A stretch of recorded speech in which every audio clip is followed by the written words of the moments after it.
Dahil summer na nga mga kakalye, ito ang magandang lugar na puntahan at pasyalan ngayon. No entrance fee, open area at good ang ambience dito. Ang Binmaley Baywalks, Pangasinan. Uusapang ganda na lugar ay isa na sa the best ito. Kung food trip naman na pag-uusapan, pumunta ka lang sa Sakura Garden. May mga ihaw-ihaw at pwede ka rin order ng pampalamig. At marami rin mga rainfora house dito sa mga gilid kung gusto mong mag-staycation ng matagal. Kaya ano pa ang hinihintay nyo? Hindi na natin matatagal dito. I-refresh na natin ang inyong kaisapan at tara, silipin na natin. Let's go! Ayan, big shoutout sa Lupo Motovlog. Yun, iba na naman kami sa mag-chill lang kami rito. Pahinga lang kami, gagawa lang kami ng konting content. So yun, enjoy lang, enjoy ride lang.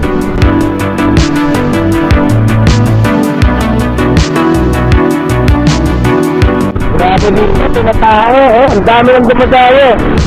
Bawal daw kasi maligo dun sa linggo yun, kaya marami pumupunta rito.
Shoutout sa lahat ng mga solid kakali supporters and followers natin.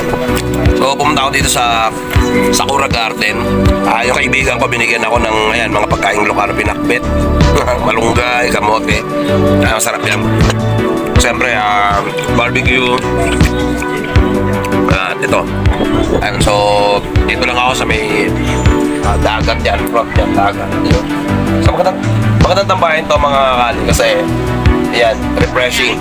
So, pag nandito ako sa Binmaley, ito lang yung lugar na pinupuntahan ko. So, ayan. Chill. Tapos mamaya, lang dyan, ride lang dyan. So, yun. Lahat ng mga nasa ibang bansa, pag uwi po kayo ng Pilipinas, pasyalan niyo po ang Binmaley. Ito sa Pangasinan, napakaganda po ng atin. Tara, kain tayo.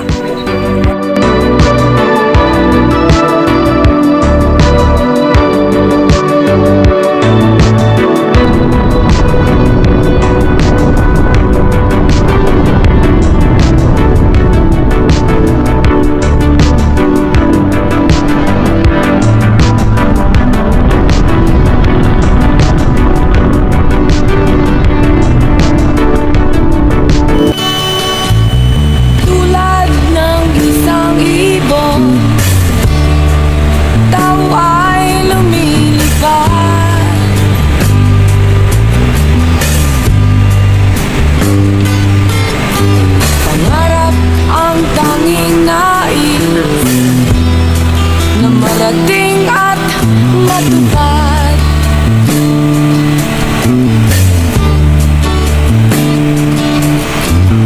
Isip ay nalilito pag Tara, samahan niyo ako sa aking biyahe. Silipin natin ang bawat kaganapan sa mga kalye. Kalye Motovlog, kita-kits tayo sa lahat ng mga kalye. So, share the love sa inyo. Kumahin simoy ng Right hangin. safe.